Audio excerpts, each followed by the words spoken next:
El primer robo fue el 2 de noviembre.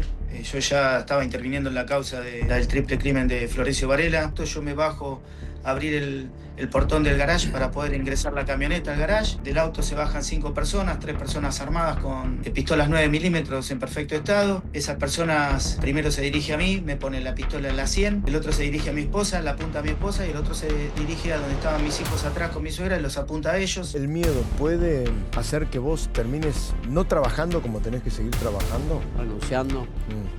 Es que es lo que estoy hablando en este momento con mi esposa, que lo venimos hablando ya Mirá. hace meses. Mis hijos se quieren ir del país.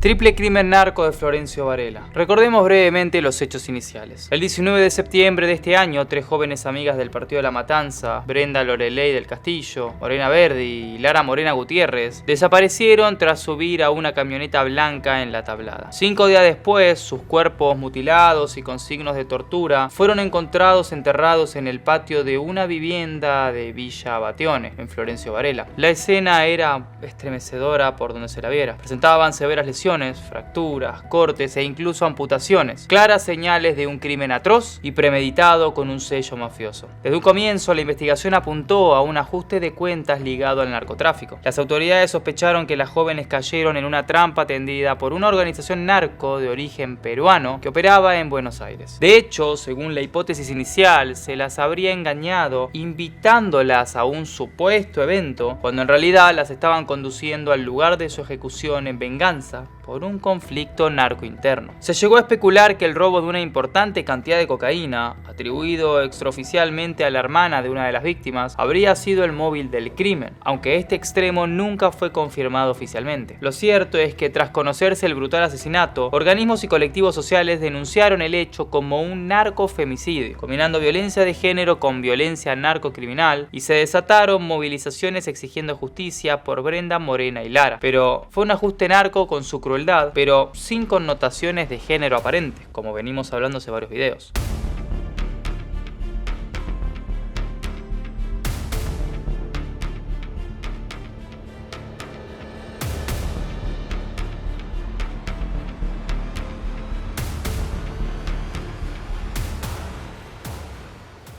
A partir del hallazgo de los cuerpos, la Fiscalía de Homicidios de La Matanza, primero a cargo de Gastón Duplá y luego de Adriana Rivas, inició una intensa investigación bajo secreto de sumario. En cuestión de días se produjeron las primeras detenciones de sospechosos directamente vinculados a la escena del crimen. La casa de Florencio Varela, donde enterraron a las víctimas, pertenecía a Celeste Magalí González Guerrero, de 28 años, quien la había subalquilado supuestamente para una fiesta. Celeste fue detenida junto a su pareja, Miguel Ángel Villanueva Silva, de 25, en un hotel alojamiento poco después del triple crimen. Al momento de irrumpir la policía en la vivienda de Villa Batione, encontraron 2 personas limpiando con lavandina las manchas de sangre de paredes, y se trataba de otra pareja cómplice encargada de intentar borrar huellas de la masacre. También fueron detenidos el presunto conductor de la camioneta que trasladó a las chicas la noche de su desaparición y un hombre acusado de haber cavado la fosa donde enterraron los cuerpos. Días más tarde cayó Florencia Ibarra, de 19, acusada de colaborar en la logística del grupo criminal, por ejemplo, facilitando comunicaciones. En total, en la primera semana se apresó a 7 involucrados directos en el hecho, todos ellos ligados de algún modo a la organización narco que se investiga. Paralelamente, los investigadores comenzaron a seguir la pista de los posibles autores intelectuales. Los primeros datos señalaron a Tony Hansen Valverde Victoriano, alias Pequeño J, de 20 años, que ya lo conocen, un joven de nacionalidad peruana sindicado como miembro de alto rango de la banda narco en cuestión. Pequeño J habría actuado como gerente de los dealers del grupo, operando entre el barrio porteño de Bajo Flores, zona de las villas 1114 y Zabaleta, y el sur del conurbano bonaerense. También apareció en el radar otro nombre clave, Joseph Fraser Cubás Zabaleta, de 31, alias Señor J, un ex policía peruano señalado como supuesto organizador local del plan criminal. Gracias a información de inteligencia compartida por la policía de Perú, se descubrieron incluso los alias de 2 posibles jefes narcos que habrían dado la orden de matar a Brenda, Morena y Lara desde territorio peruano. En los testimonios de una imputada arrepentida surgieron mencionados un tal abuelo y un papá, figuras que representarían a los máximos responsables del negocio narco detrás del triple crimen. Estos datos reforzaron la certeza de que la trama excedía a los ejecutores locales y que detrás de la masacre había una estructura transnacional más amplia.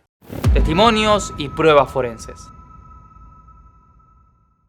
Con el avance de la causa salieron a la luz detalles sobre cómo se perpetró el triple homicidio. Celeste González Guerrero, la joven detenida dueña de la casa y que luego se acogió a la figura del imputado colaborador, brindó un crudo relato de lo ocurrido. Ante la justicia describió que la noche del 19 de septiembre las chicas llegaron confiadas y sonrientes a la vivienda de Florencio Varela, creyendo que asistían a un evento y que todo se tornó violento en pocos minutos. Contó que su propio compañero, Villanueva Silva, ejecutó de un disparo a una de las víctimas cuando intentó escapar, tras lo cual las otras dos fueron reducidas para dar comienzo a un macabro ritual de tortura. Según esta testigo clave, las jóvenes fueron asesinadas una por una en cadena con extrema crueldad, mientras los perpetradores actuaban con una frialdad terrible. De acuerdo a la declaración de la arrepentida, las torturas previas a los homicidios fueron transmitidas en vivo por Sangui. Se estima que alrededor de 40 a 45 personas habrían presenciado virtualmente esas imágenes de horror, dato que luego fue mencionado también por el ministro de Seguridad bonaerense, Javier Alonso. Transmitieron todo en vivo, reveló la imputada, añadiendo un detalle muy fuerte. Al terminar de matar a las chicas, los asesinos pidieron hamburguesas para comer como si nada hubiese pasado. Esa insensible reacción final habla de la brutal deshumanización con la que se manejan los perpetradores, ¿no? Las autopsias oficiales confirmaron la sevicia del ataque. Las pericias forenses revelaron que Brenda sufrió una fractura de cráneo y cortes profundos en el cuello, además de una incisión post-mortem que le abrió el abdomen de lado a lado. Morena presentaba una luxación cervical y múltiples golpes en el rostro. Lara, la menor, fue quizás la más torturada. Le amputaron los 5 dedos de la mano izquierda y parte de la oreja antes de matarla, y tenía quemaduras de cigarrillo en las heridas. Finalmente, murió desangrada por un corte que le seccionó la arteria carótida. El modus operandi mostró un sello mafioso destinado a sembrar un mensaje de horror. Los peritos también estimaron que las 3 muertes ocurrieron durante la madrugada del 20 de septiembre, pocas horas después del secuestro, confirmando así que todo estuvo fríamente planificado con antelación. De hecho, análisis de teléfonos incautados revelaron que al menos 2 de los acusados se enviaron fotos de palas y picos en las horas previas, mostrando que prepararon el pozo donde enterrarían los cuerpos. Nada se dejó librado al azar. Otro elemento probatorio clave fueron unos audios filtrados de la propia Celeste González Guerrero el día que fue detenida. Se supo que, momentos antes de entregarse, Celeste mandó audios a su madre confesando entre lágrimas: "Mamá, me mandé una cagada". En esos audios, que la madre luego aportó voluntariamente a la fiscalía, Celeste admite su implicación y, sobre todo, expresa pánico hacia un misterioso jefe narco. El jefe se va a enterar y chau Celeste, dice, dejando ver su terror a las represalias de los cabecillas si ella hablaba. También le pide a su madre que borre todas las conversaciones. "Borrá todo ya, borrá los chats", implora en otro mensaje. Estas grabaciones reforzaron la hipótesis de que Celeste y los demás participaron bajo órdenes precisas de un organigrama criminal donde temen más a sus jefes que a la propia justicia. Incluso apareció una imagen comprometedora vinculada a los sospechosos de alto nivel. En medios locales se difundió una foto de Pequeño J junto a una de las chicas asesinadas, tomada pocas semanas antes del crimen. Esto sugiere que Tony Valverde pudo haberlas conocido de antemano o ganarse su confianza, tal vez para facilitar la trampa. Mientras tanto, Joseph Sr. J. Cubas, quien se encontraba detenido por otra causa, fue señalado por un testigo como quien supervisó el asesinato en remoto. Habría estado viendo la transmisión en vivo de las torturas desde una celda de la Policía Federal Argentina, ya que esperaba ahí su extradición a Perú por narcotráfico. Al ser indagado en este expediente, el señor J negó rotundamente su participación. "Mi delito y la causa en la que me implican acá es una pantalla. No guardo ninguna relación con los detenidos de un hecho que desconozco", declaró ante la fiscalía, intentando así despegarse del triple crimen. Afirmó además no conocer a los otros imputados peruanos implicados. Pese a sus dichos, sigue imputado como sospechoso de ser uno de los autores intelectuales locales.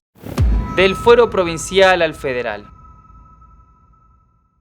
Con la mayoría de los partícipes locales detenidos y pruebas contundentes recabadas, la investigación dio un giro importante en su enfoque a fines de octubre. Los fiscales de La Matanza, Arriba, Fornaro y Rulli, consideraron esclarecido el triple homicidio en cuanto a sus autores materiales y avanzaron sobre la pista internacional que apuntaba a los autores intelectuales y la red narcocriminal detrás del hecho. En un movimiento coordinado solicitaron al juez de garantías interviniente que se declare incompetente y remita la causa al fuero federal, dado que las pruebas ya reunidas señalaban que el triple asesinato era parte de un plan organizado por una estructura narco transnacional fuera de la jurisdicción bonaerense. El 30 de octubre, el juez de garantías número 4 de La Matanza, Fernando Pinos Guevara, firmó un extenso fallo de cientos de páginas en el que avaló el pase de la causa a la justicia federal y a la vez dictó la prisión preventiva para los principales 8 acusados que estaban bajo su jurisdicción. En ese mismo acto procesal, Pinos destacó la labor de la Fiscalía de Homicidios. Llegó a calificarla como una investigación ejemplar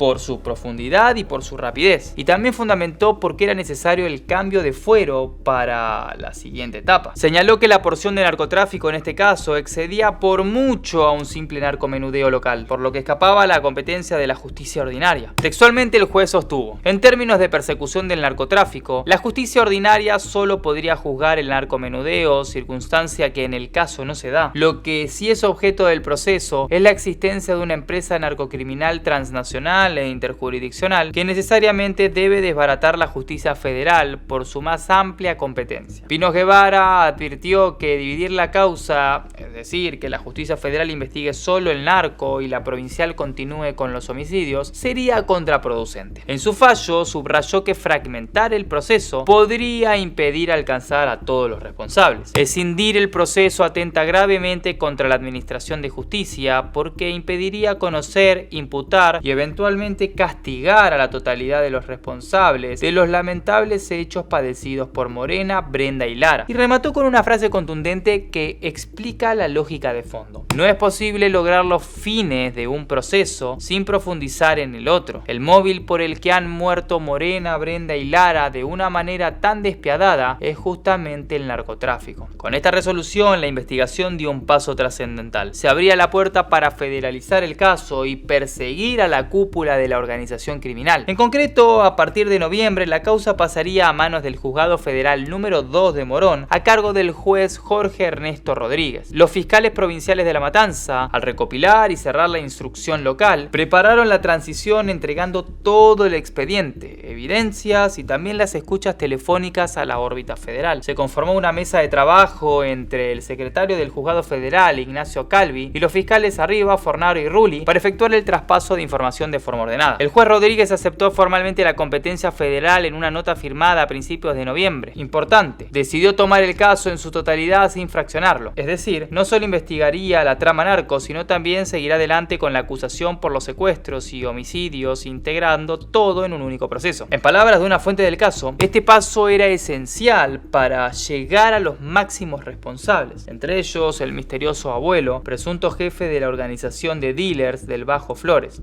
Polémicas y posturas encontradas por el cambio de fuero.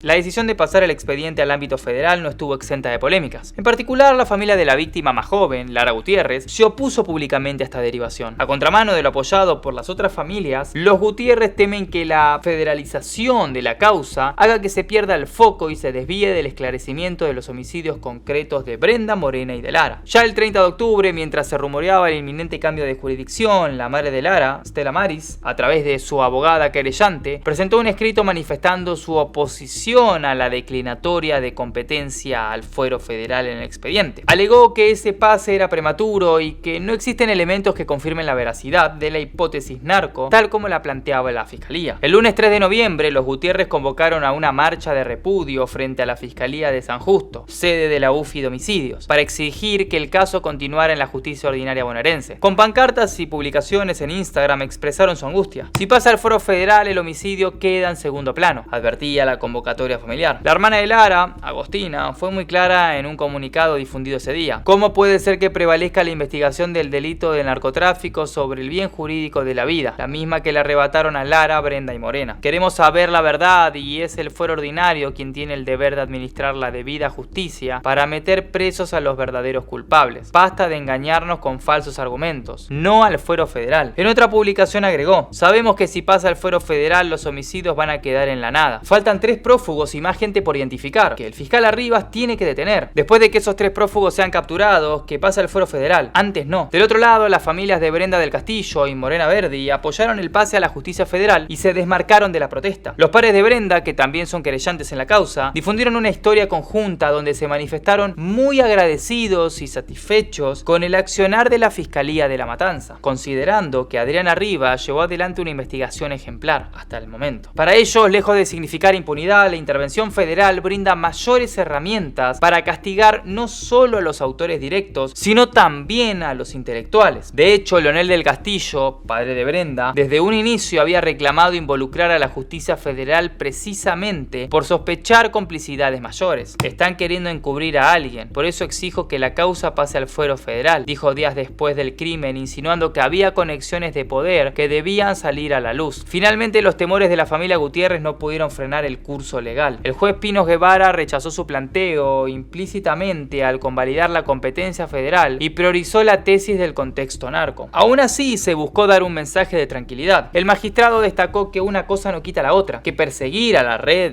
de narcocriminalidad superior no significa desentenderse de los femicidios, según su postura. Voceros judiciales recalcaron que todos los hechos seguirán siendo investigados, ahora con mayores facultades. Además, los fiscales bonaerenses dejaron asentado en su dictamen que, a su juicio, los homicidios están esclarecidos en cuanto a autores materiales. 8 personas fueron procesadas con preventiva como coautores o partícipes necesarios de la privación ilegítima de la libertad, seguida de triple homicidio agravado, figura que conlleva prisión perpetua. Esa parte nuclear del caso no se abandona, sino que se incorpora completa al expediente federal. En paralelo, el fuero federal permitirá profundizar líneas que la justicia provincial no podía abarcar, como las conexiones internacionales y la identificación de los mandantes aún no capturados. Este argumento técnico-jurídico fue el que terminó primando. El 8 de noviembre, el Juzgado Federal de Morón número 2 asumió formalmente la investigación. Desde entonces, el caso se tramita ahí bajo la calificación de privación ilegítima de la libertad y triple homicidio agravado, con la fiscal federal Mariela Laboceta coordinando junto al juez Rodríguez las nuevas diligencias. Laboceta, especializada en violencia de género, fue asignada por la Procuraduría de Narcocriminalidad para aportar perspectiva en esta causa compleja. En esta nueva etapa, el objetivo principal es desarticular por completo la organización narco que ordenó y ejecutó el crimen en cuestión, llevando ante la justicia a todos los integrantes, desde los sicarios hasta los cabecillas. Estado actual de los acusados detenidos.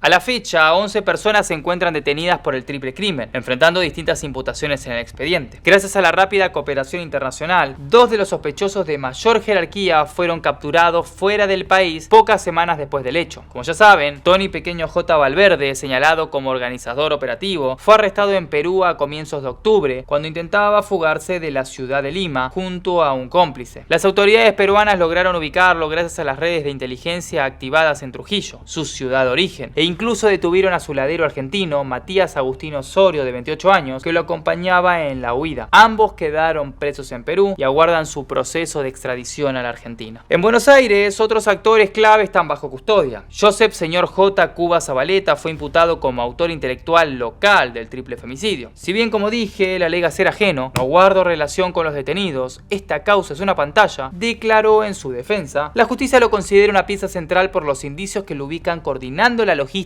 desde la cárcel. Cuba Zabaleta continúa detenido en una celda de la Policía Federal Argentina, en Buenos Aires, inicialmente, que estaba ahí igual por otra causa de narcotráfico con pedido de extradición a Perú, pero ahora quedó también a disposición del juez Rodríguez en esta causa en cuestión. Su situación es peculiar, ya que técnicamente es un detenido federal en la Argentina por 2 expedientes distintos, uno de drogas pendiente de extradición y este de homicidio. Por el momento deberá responder primero ante la justicia argentina por la masacre de Florencio Varela y luego se verá cómo se continúa. En cuanto al grupo de coautores materiales y partícipes necesarios, el juez de garantías Pinos, ahora convalidado por el juez federal, dictó prisiones preventivas para 8 imputados. Entre ellos figuran Celeste González Guerrero, propietaria de la casa del crimen, y Miguel Villanueva Silva, su pareja, presunto ejecutor de al menos uno de los asesinatos, Ariel Jeremías Jiménez, de 29, acusado de conducir el vehículo que trasladó a las víctimas, Maximiliano Luciano Andrés Parra, de 18, quien habría hecho la fosa en el patio, Yara Daniela Ibarra, de 19, copartícipe en tareas de limpieza y logística, Milagro Florencia Ibáñez, de 20, otra colaboradora en la trama, Mónica Débora Mujica, de 37, esposa de un sospechoso peruano e imputada como partícipe, y Lázaro Víctor Sotakuro, de 41, de nacionalidad peruana, detenido en octubre en la frontera con Bolivia y señalado como emisario de la banda en Buenos Aires. Varios de estos detenidos manifestaron temor u ofrecieron colaboración a cambio de protección. Celeste, por ejemplo, decidió confesar detalles bajo figura de arrepentida, probablemente esperando una clemencia. Otro de los apresados, que es Miguel Villanueva, apodado Nene, estaría evaluando declarar para así clarificar el rol de cada uno. Por ahora, todos permanecen alojados en unidades penitenciarias bonaerenses a la espera de que el juez federal los llame a indagatoria nuevamente en el nuevo fuero. Es previsible que ratifique las imputaciones ya realizadas y quizás amplíe cargos relacionados al comercio de estupefacientes. La transición de jurisdicción implica que el expediente se recaratuló también bajo delitos federales conexos, como podría ser la asociación ilícita dedicada al narcotráfico, aunque aún no se informó públicamente ninguna ampliación formal de la acusación en ese sentido. Un punto a destacar es que Tony Pequeño J. Valverde y Matías Osorio, al no haber estado físicamente a disposición de Pinos, no tuvieron aún prisión preventiva en Argentina, pero se descuenta que al ser extraditados ingresarán directamente en detención preventiva por la gravedad de los cargos.